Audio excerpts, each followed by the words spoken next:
श्री स्वामी समर्थ. अध्याय 19. श्री गणेशाय नमः. एकाग्रचित्ते करिता श्रवण, तेने होय दिव्य ज्ञान. त्या ज्ञानी परमार्थ साधन, पंथ सुलभ होतसे. बोलणे असो हे आता, वर्णू पुढे स्वामी चरित्रा. अद्यात्तरे श्रवण करिता, सर्वार्थ पाविजे निश्चये. प्रसिद्धी आळंदी क्षेत्री, नामे नृसिंह सरस्वती. जयांची सर्वत्र ख्याती, अजरामर राहिली. कृष्णा तटाकी क्षेत्रे पवित्र, ती देखिली त्यांनी समस्त. नाना योगाभ्यासी बहुत, महासाधू देखिले. करावे हठ योग साधन, ऐसी इच्छा बहुत दिन. नाना स्थाने फिरून, शोध करती गुरुचा. जपी तपी संन्यासी, असंख्य देखिले. ज्ञानतयांचे पाहिले, कित्येकांचे चरण धरले. परी गेले व्यर्थची, एके समयी अक्कलकोटी. स्वामी दर्शन इच्छा धरुणी पोटी. आले नृसिंह सरस्वती, महिमा श्रींचा ऐकोनी. सन्मुख पाहुणी तयाला, आज्ञा चक्रभेदांतकाला. एक श्लोक सत्वर म्हटला, श्रवणी पडला तयांच्या. श्लोक ऐकता तेथेची समाधी लागली त्यांची. स्मृती न राहिली देहाची, ब्रह्मारंधी प्राणवायू. आश्चर्य करती सकळजण, असे झाले काही वेळ. समाधी उतरुनी तत्काळ नृसिंह सरस्वती धावले. स्वामी भुजांवरी मस्तक ठेविले झडकारी. सददित झाले अंतरी, हर्ष पोटी न सामावे. उठोनिया करती स्तुती, धन्य धन्य हे अतिमूर्ती. केवळ परमेश्वर असती, रूप घेती मानवाचे. स्वामी कृपा आज झाली, तेने माझी इच्छा पुरली. चिंता सकल दूर झाली, कार्यभाग साधला.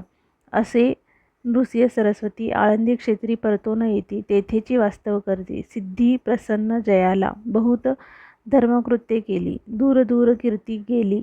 काही दिवशी एकेवेळी अक्कलकोटी पातले. ते घेतले समर्थांचे दर्शन. उभे राहिले कर जोडून, झाले बहुत समाधान. गुरुमूर्ती पाहुनिया, पाहुणे नृसिंह सरस्वतीसी. समर्थ बोलले त्या समयासी, लोकी धन्यता पावलासी. वार योषिता पाळुनी, तियेसी ध्यावे सोडूनी. तरीच श्रेष्ठत्व पावसी जनी, मग सहजची सूर भुवनी.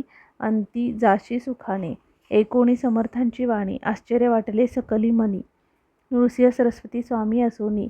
विपरीत केवी करतील, परी अंतरीची खूण यती तत्काळ जाणून.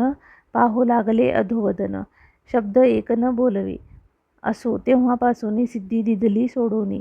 येऊनी राहिले स्वस्थानी. धर्मकृत्ये बहु केली. यशवंतराव भोसेकर, नामे देव मामलेदार, त्यांसी ज्ञानसाचार समर्थ कृपेने जाहले. वासुदेव फडके ब्राह्मण थोर, ज्याची प्रसिद्धी सर्वत्र. इंग्रजी अंमलात अनिवार, होऊनी बंड केले ज्याने. समर्थांची कृपा होता, इच्छित कार्य साधेल तत्वता. ऐसे वाटले त्याचे चित्ता, दर्शनाते पातला. स्वकार्य चिंतोनी अंतरी, खडग दिदले श्रींच्या करी. म्हणे मजवरी कृपा जरी, तरी खडग हाती देतील. जाऊनी बैसला दूर, श्रींनी जाणिले अंतर.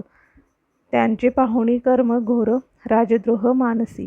लगबगे उठली स्वारी, सत्वर आली बाहेरी.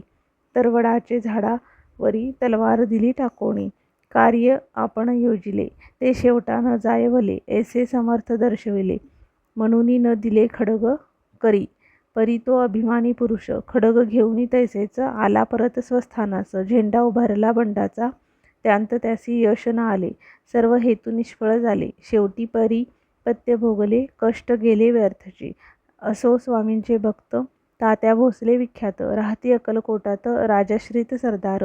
मायापाश तोडूनी, दृढ झाले स्वामींचरणी. भजन पूजन निशिदिनी, करिताती आनंदे. अकस्मात एके दिवशी भयभीत झाले मानसी. यमदूत दिसशी दृष्टीशी, मृत्यू समय पातला. पाहुनिया विपरीत परी, श्रीचरण धरले झडकरी. उभा राहिला काळदुरी, नवल परी जाहले. दीनवदन होऊनी, दृढ घातली मिठी चरणी. तात्या करती विनवणी, मरण माझे चुकवावे. ते पाहुणी श्री समर्थ, कृतांतासी काय सांगत. हा असे माझा भक्त, आयुष्य याचे न सरले. पहिले तो वृषभ दिसत, त्याचा आज असे अंत. त्यासी न्यावे त्वरित, स्पर्श याते करू नको.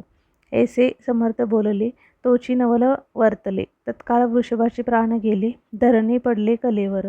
जन पाहुणी आश्चर्य करती, धन्यता थोर वर्ण ताती.